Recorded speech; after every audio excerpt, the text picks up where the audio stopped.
La grande salle de bal de l'académie militaire scintillait sous le poids de ses lustres en cristal. Le son feutré des couverts en argent frappant la porcelaine fine se mêlait aux murmures respectueux des conversations. Des uniformes de gala, impeccables, bleus et noirs, ornés de médailles qui racontèrent des histoires de bravoure, remplissèrent la pièce. C'était une mer d'honneur, un océan de discipline et de tradition. Et au milieu de cet océan, le major Elena Santos se sentait comme une île, isolée et à la dérive. Son propre uniforme, parfaitement taillé, semblait étrangement lourd sur ses épaules ce soir-là. Chaque médaille épinglée sur sa poitrine, gagnée au prix de nuits sans sommeil et de sacrifices silencieux, semblait invisible aux yeux de la seule personne dont l'approbation avait un jour compté plus que tout. De l'autre côté de la grande table ronde, son père, le colonel à la retraite Ricardo Santos, était dans son élément. Son rire était un peu trop fort, ses gestes un peu trop larges. Il parlait avec animation à deux autres officiers, son dos large tourné vers elle, créant un mur aussi physique qu'émotionnel. Il l'ignorait avec une intention si délibérée que c'en était une forme d'agression. À côté de lui, son frère Mauricio, dans son costume civil coûteux, souriait, baignant dans la gloire réfléchie de leur père, jetant parfois un regard mal à l'aise vers sa sœur, un regard qui disait à la fois « Pardonne-moi » et « S'il te plaît, ne fais pas de vagues ». Elena prit une lente inspiration, le parfum des lys et de la cire d'abeille lui piquant les narines. Elle se força à porter son attention sur son assiette, sur le motif complexe du service en porcelaine. Elle connaissait les règles de ce jeu. Le silence, l'indifférence. Elle était une pièce sur l'échiquier de son père qu'il choisissait de ne pas jouer, une anomalie dans son monde parfaitement ordonné. C'est alors qu'une nouvelle silhouette s'approcha de leur table, rompant le fragile équilibre de leur guerre froide familiale. C'était le général Dubois, un vieil ami de son père, un homme dont le visage buriné était une carte de campagne passée. Il s'avança, un sourire chaleureux illuminant ses yeux. « Ricardo, mon vieil ami !» Sa voix résonna, pleine de camaraderie. Il posa une main sur l'épaule de son père, qui se tourna enfin, son visage s'ouvrant sur un sourire tout aussi large, un sourire qui n'avait pas croisé le chemin d'Elena depuis des années. « Dubois, quelle bonne surprise !» Le général Dubois balaya la table du regard, son sourire s'élargissant encore en voyant Mauricio, puis Elena. Il se pencha légèrement, ses yeux se plissant avec une admiration sincère. « Ricardo, quelle belle famille !» dit-il, sa voix portant juste assez pour que les tables voisines puissent l'entendre. Il fit un signe de tête vers Mauricio, puis se tourna vers Elena. « Et votre fille ?»« Major Santos. Elle est la fierté de l'uniforme, tout comme son père. » Le temps sembla s'arrêter. Le sourire sur le visage de Ricardo se figea, puis s'effaça, comme une lumière qu'on éteint. Son visage, si jovial un instant auparavant, devint un masque de granit.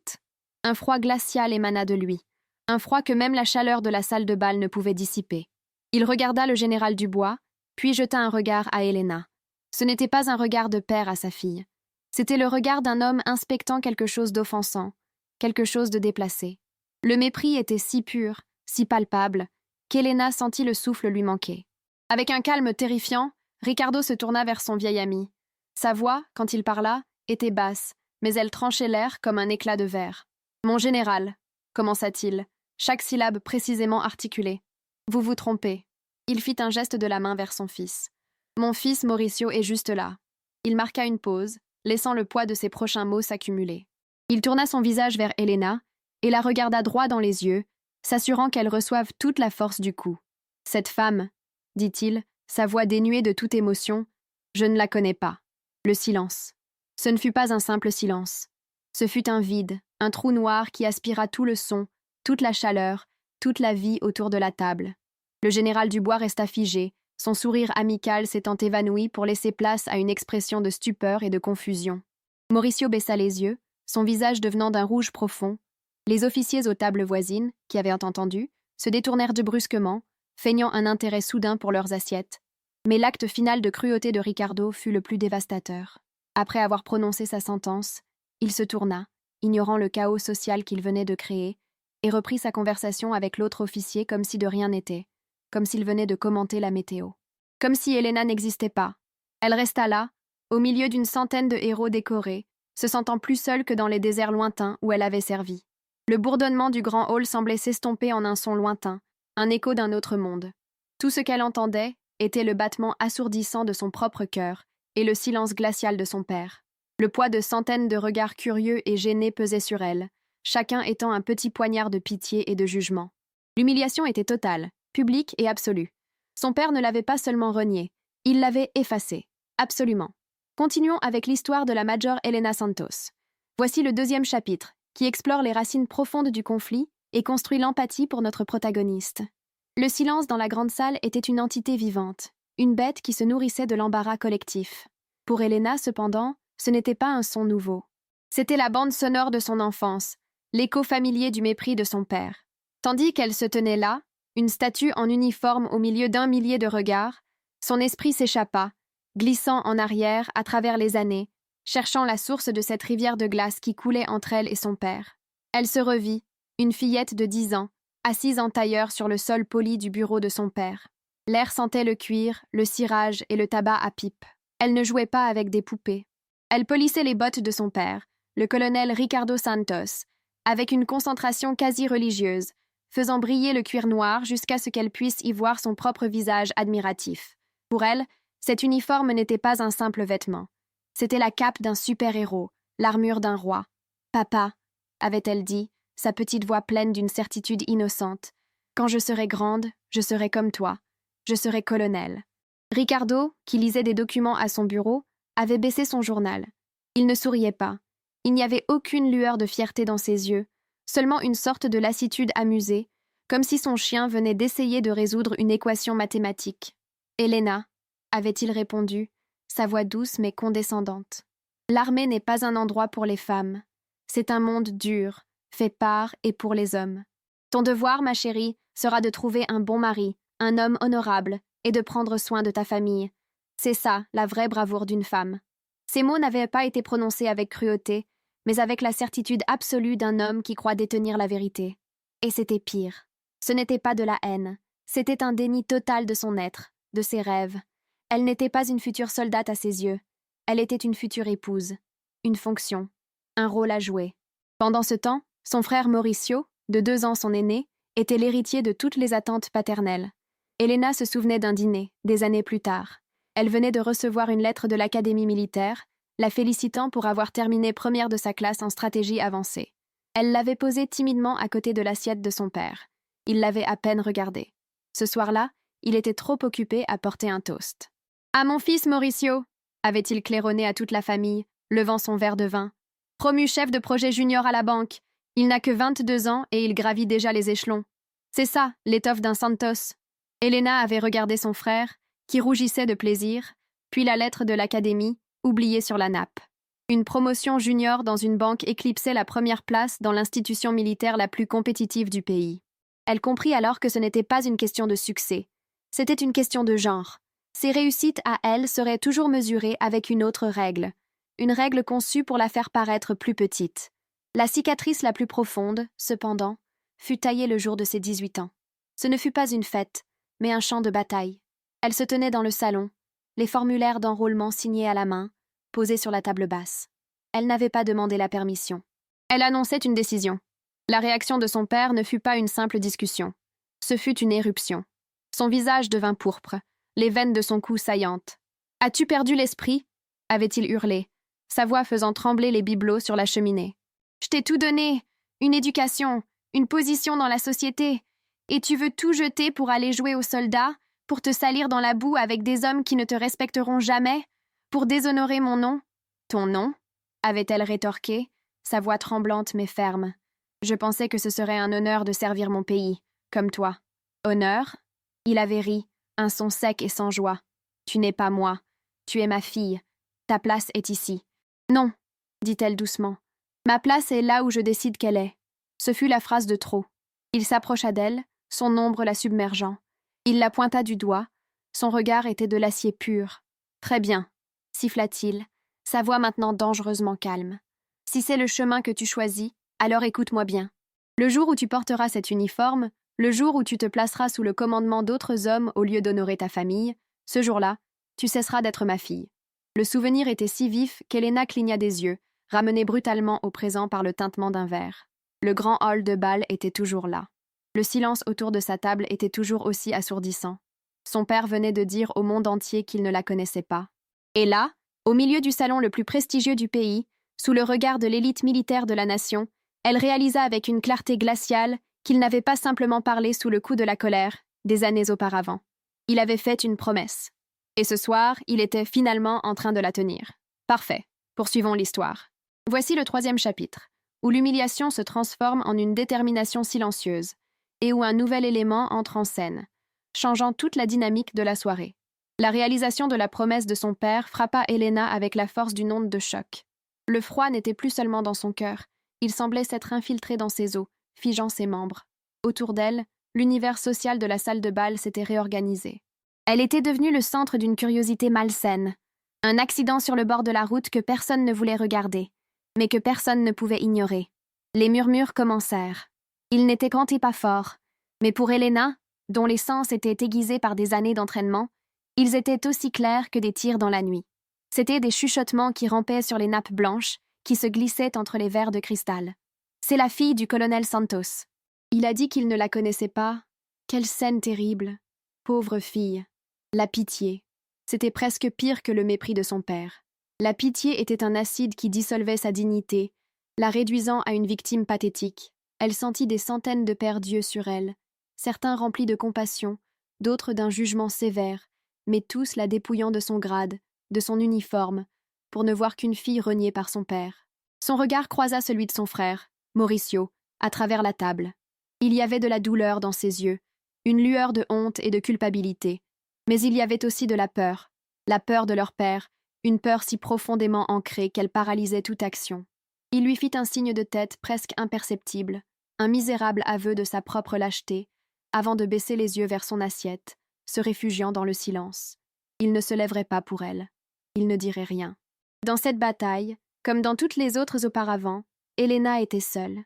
Une partie d'elle, la partie blessée, la petite fille qui voulait juste l'approbation de son père, hurlait de fuir, de se lever, de traverser cette salle la tête haute et de disparaître dans la nuit, de laisser derrière elle cet univers de faux-semblants et de cruauté feutrée. Son sac était sous la table. 1 minute. C'est tout ce qu'il faudrait pour s'échapper. Mais alors, une autre partie d'elle prit le dessus. La partie qui avait rampé dans la boue sous des barbelés. La partie qui avait mené des hommes au combat. La partie qui portait le titre de major. Une voix intérieure, calme et froide comme l'acier, parla. Tu n'es pas une victime. Tu es un soldat. Redresse-toi. Lentement, délibérément, Elena releva le menton.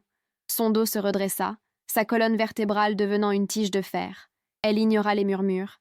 Elle ignora les regards.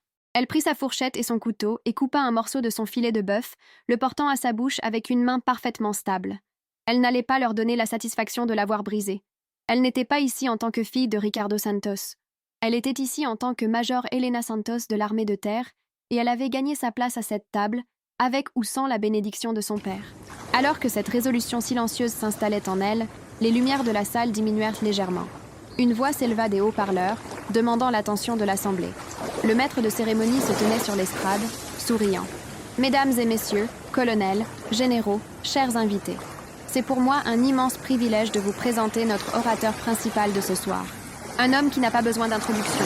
Une légende vivante dont le nom est synonyme de stratégie, de courage et de victoire.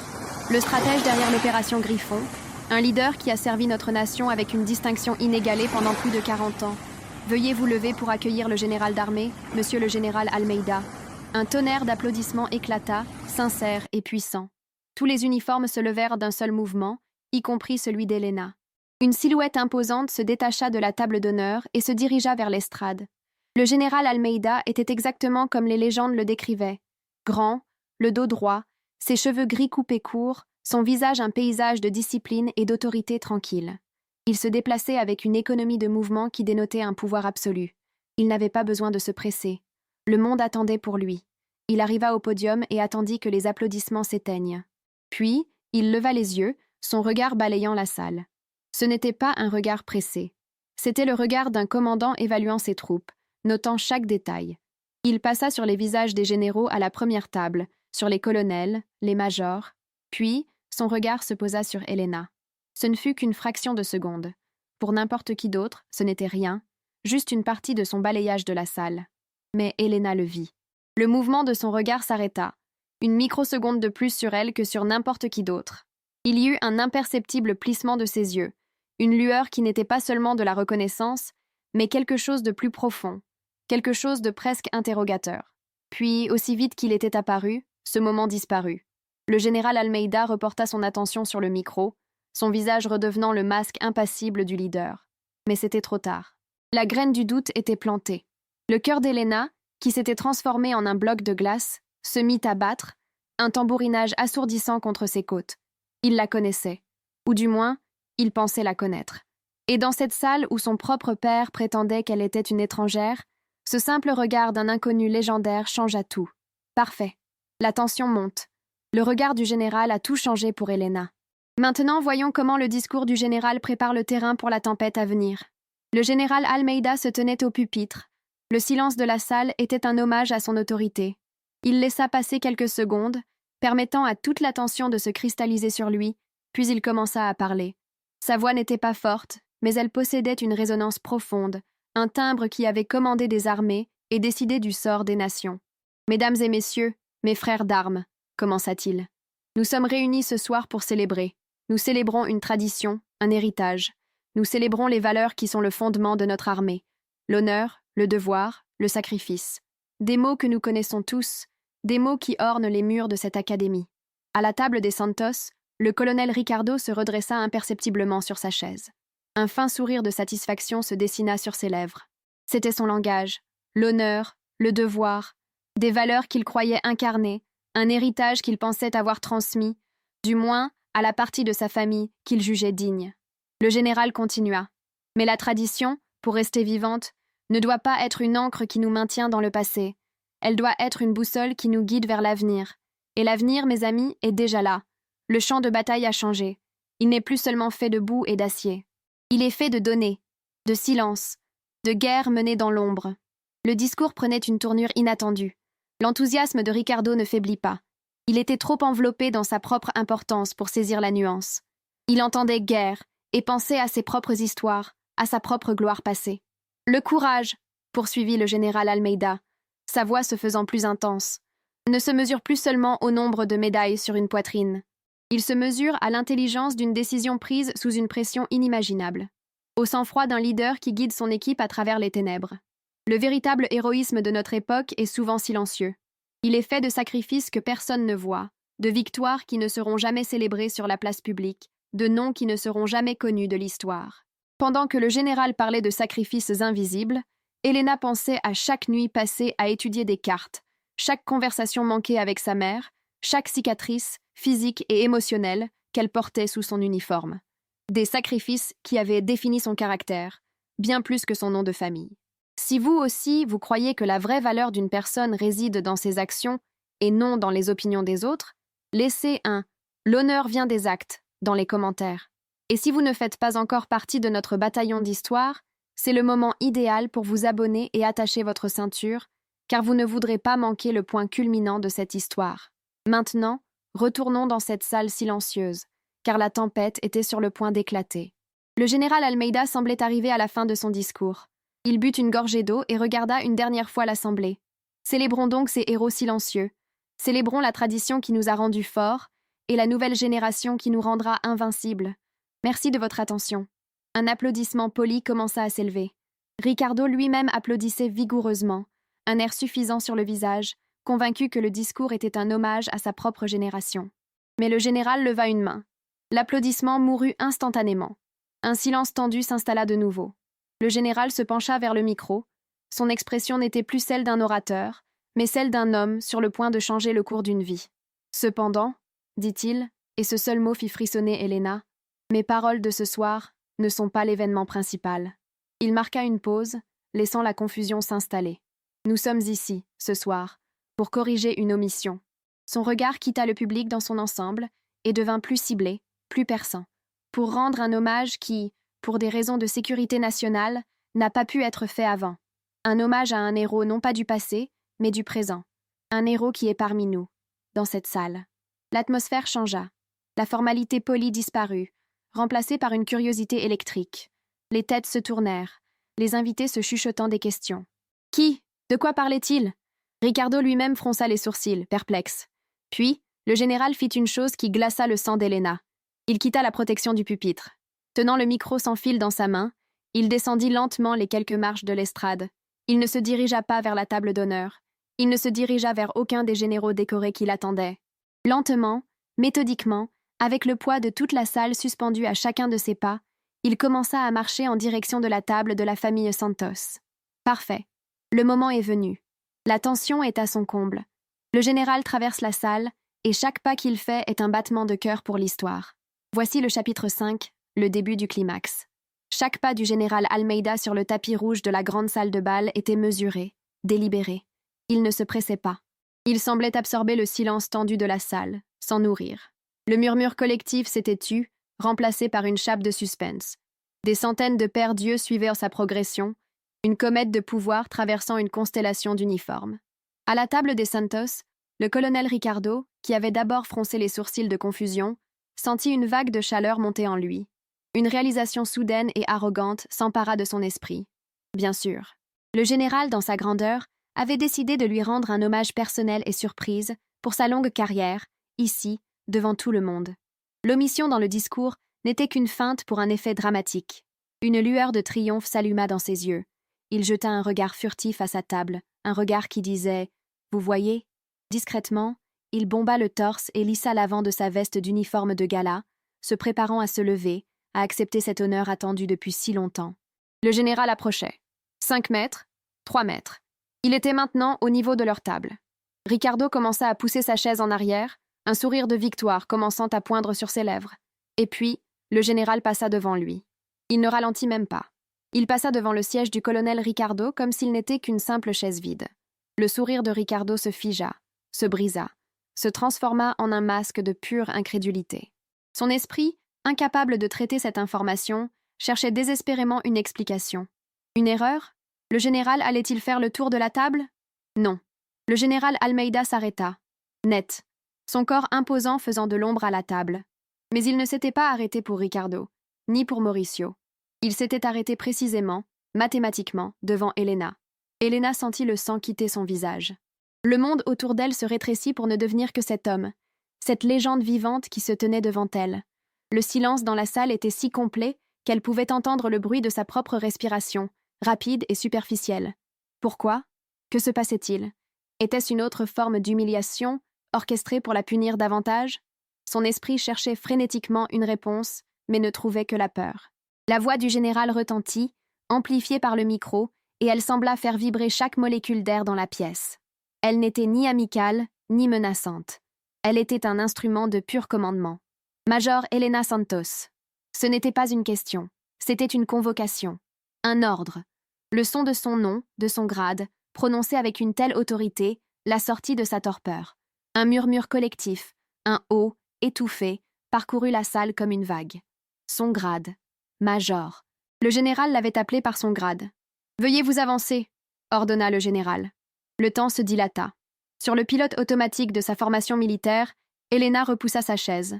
Le grincement du pied de la chaise sur le parquet fut le seul son dans le silence de mort. Elle se leva, ses jambes tremblant légèrement. Elle sentit le regard de son père sur elle, un regard brûlant de confusion et d'une fureur naissante. Elle l'ignora. Elle se concentra sur le visage du général Almeida. Elle fit le tour de la table, chaque pas semblant durer une éternité. Elle marcha à travers la mer de visages stupéfaits et s'arrêta à 1 mètre du général, se mettant instinctivement au garde-à-vous. Elle attendait. Un ordre, une réprimande. Elle ne savait pas. Le général Almeida la regarda et pendant un long moment ne dit rien. Puis, il fit quelque chose que personne dans cette salle n'aurait jamais pu anticiper. D'un mouvement sec et précis, il porta sa main droite à sa tempe, exécutant une continence militaire parfaite. Un salut d'un général d'armée à un major. Un geste de respect hiérarchique déjà surprenant en soi. Mais il ne s'arrêta pas là. Après avoir tenu le salut pendant 1 seconde qui sembla suspendue hors du temps, il baissa la main et lentement, inclina la tête et le haut de son corps vers l'avant. Ce n'était pas un simple hochement de tête. C'était une courbette. Un geste qui n'appartenait à aucun protocole militaire. C'était un acte de déférence personnelle, un hommage d'homme à femme, de soldat à soldat, qui transcendait tous les grades.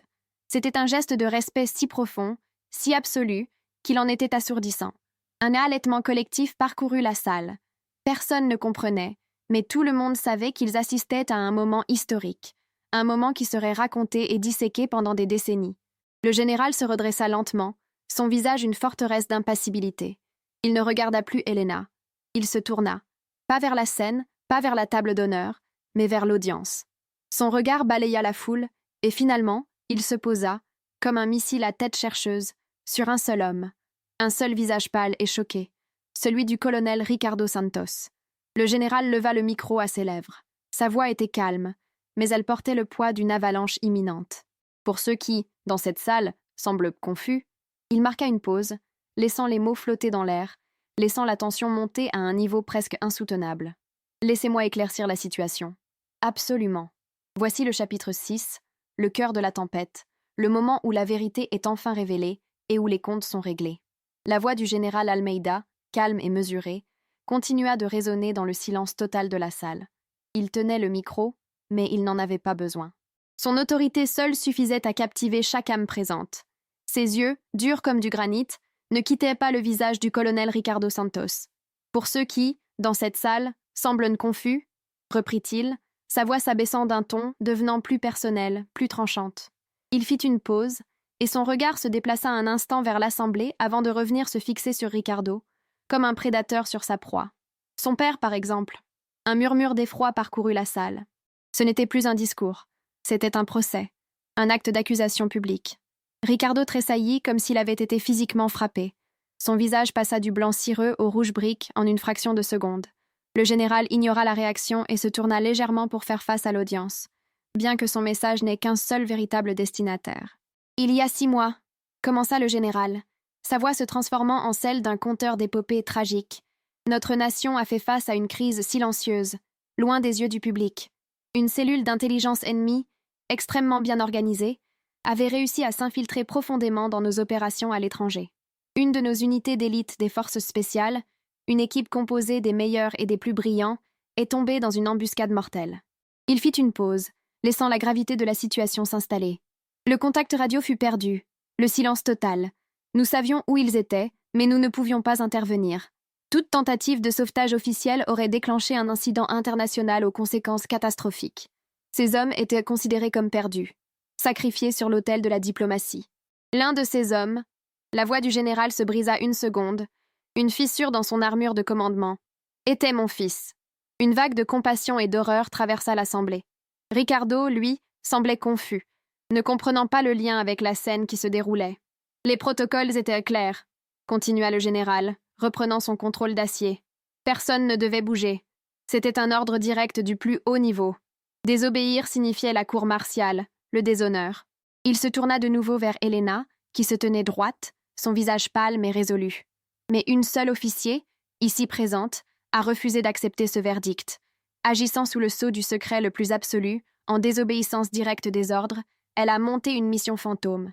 Une mission de sauvetage non autorisée, avec une équipe de 3 volontaires qu'elle a recrutés elle-même, des hommes qui lui ont fait confiance au point de risquer leur carrière et leur vie sur sa seule parole. Le général commença à marcher lentement devant Helena, comme un lion en cage, sa voix montant en puissance à chaque mot. Pendant 48 heures, elle a disparu des radars. Avec des ressources quasi inexistantes, elle a mené son équipe à travers un territoire hostile, en utilisant une stratégie si brillante, si audacieuse, qu'elle déroute encore nos analystes aujourd'hui. Elle n'a pas seulement localisé l'unité piégée. Elle a démantelé le réseau ennemi de l'intérieur, a neutralisé le chef de la cellule d'infiltration et a récupéré des informations qui ont empêché une attaque sur notre sol. Il s'arrêta et se tourna de nouveau vers le public. Elle a sauvé chaque membre de cette unité, chaque homme, y compris mon fils. Et elle l'a fait en prenant une balle dans l'épaule, une blessure qu'elle a soignée elle-même pour continuer à mener ses hommes en sécurité. Le silence dans la salle était maintenant si profond qu'il semblait avoir un poids physique. L'admiration, la stupeur, le respect remplacèrent la confusion sur tous les visages. Pour protéger l'intégrité de l'opération et la sécurité de son équipe, conclut le général, elle a refusé toute reconnaissance publique. Son nom a été effacé des rapports officiels, son héroïsme relégué aux archives les plus secrètes de la défense nationale. Elle n'a demandé qu'une chose, que ces hommes reçoivent les honneurs qu'ils méritaient. Le général fit un pas vers Helena et posa une main sur son épaule saine. Le geste était paternel, protecteur. C'était le geste que Ricardo aurait dû faire. Le père de cette femme, le colonel Ricardo Santos, dit le général, sa voix maintenant glaciale, chaque mot un éclat de glace, prétend ne pas la connaître. Il la traite de honte devant ses pairs. Il retira sa main et regarda Ricardo droit dans les yeux. La distance entre eux semblait se réduire à néant. Mais moi, je la connais. Le président la connaît. Et chaque homme dont elle a sauvé la vie la connaît comme sa commandante. Le général fit un pas de plus vers Ricardo, sa voix un grondement sourd de colère contenue. Monsieur Ricardo, l'honneur que vous chérissez tant, l'héritage dont vous vous vantez, la bravoure que vous prétendez représenter, tout cela est incarné par la femme qui se tient ici. L'honneur de votre famille est juste devant vous, et vous lui avez craché au visage. Le coup de grâce. Le silence fut brisé, non pas par une réponse, mais par le son d'une seule paire de mains qui applaudissait. C'était un jeune lieutenant au fond de la salle. Puis un autre se joignit à lui, et un autre. En moins de 10 secondes, le son se transforma en un rugissement. Un tonnerre d'applaudissements, une ovation debout qui secoua les fondations de la vieille académie. C'était un hommage spontané, puissant, non seulement pour l'héroïsme d'Helena, mais aussi une réprimande collective pour l'injustice à laquelle ils venèrent d'assister. Helena, pour la première fois, laissa une larme solitaire rouler sur sa joue. Ce n'était pas une larme de tristesse. C'était une larme de libération. Le narrateur se concentre alors sur Ricardo. Le son de l'ovation était un marteau qui le frappait encore et encore. Il regardait sa fille, baigné dans la lumière et l'admiration de toute une armée, et il se voyait pour ce qu'il était. Un homme petit, un homme brisé par son propre orgueil. La salle entière était debout. Chaque général, chaque colonel, chaque soldat, même son propre fils Mauricio, applaudissait à tout rompre pour la femme qu'il avait reniée. Le seul homme qui restait assis, pétrifié dans sa chaise, invisible au milieu de la marée d'honneur, c'était lui. Parfait. Nous arrivons à la conclusion de cette histoire intense. Le climax est passé, la vérité a été révélée. Il est temps de voir ce qui a poussé sur les cendres de l'orgueil du colonel Santos. Voici le dernier chapitre. L'ovation, comme une grande vague, finit par se retirer, laissant derrière elle un paysage entièrement nouveau. La salle de bal n'était plus un tribunal pour Helena, c'était devenu sa cour. Le froid glacial de l'isolement avait été remplacé par une chaleur humaine et un respect palpable. Elle n'était plus une anomalie, elle était le centre de gravité de la pièce. Des généraux qu'elle n'avait admirés que de loin s'approchaient pour lui serrer la main, leurs yeux brillants d'une admiration nouvelle. Des officiers de son âge, qui l'avaient peut-être regardée avec jalousie ou méfiance par le passé, la saluaient maintenant avec une déférence sincère. Elle n'était plus la fille du colonel Santos. Elle était le major Helena Santos, l'héroïne de l'opération Sombra. Son identité, qu'elle avait forgée dans le secret et le sacrifice, était enfin révélée au grand jour. Au milieu de ce tourbillon de félicitations, une silhouette familière s'approcha, hésitante. C'était son frère, Mauricio. Son visage, d'habitude si lisse et confiant, était marqué par la honte. « Helena » commença-t-il, sa voix à peine un murmure. « Il n'y a pas de mots. Pour ce qu'il a fait ce soir, pour ce que j'ai laissé faire pendant toutes ces années. J'étais un lâche. J'avais tellement peur de lui, de perdre ma place confortable à ses côtés, que je t'ai sacrifié.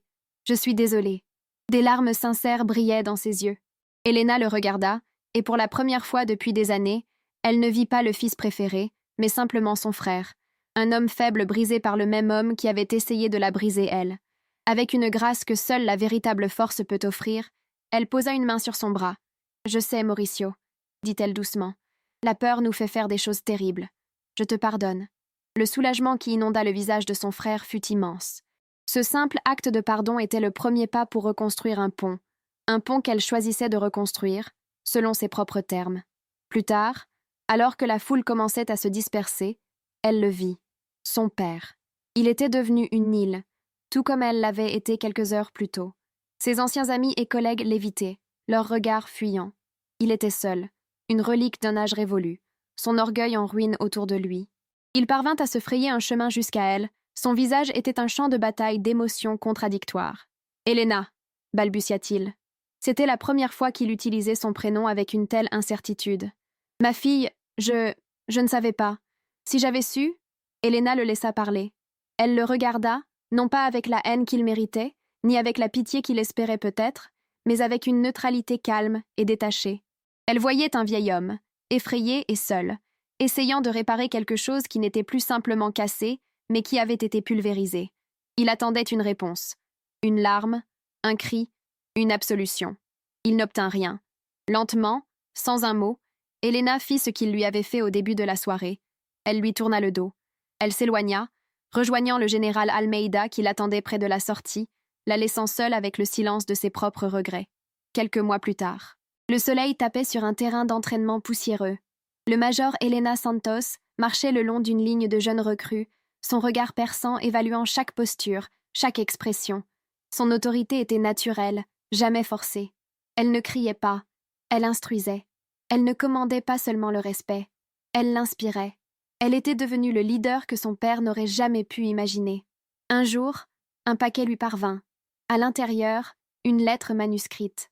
L'écriture, autrefois si fière et assurée, était maintenant tremblante, presque illisible par endroits. C'était de son père. « Elena, je t'écris non pas en tant que colonel, mais en tant que ton père, un titre que je réalise n'avoir jamais mérité.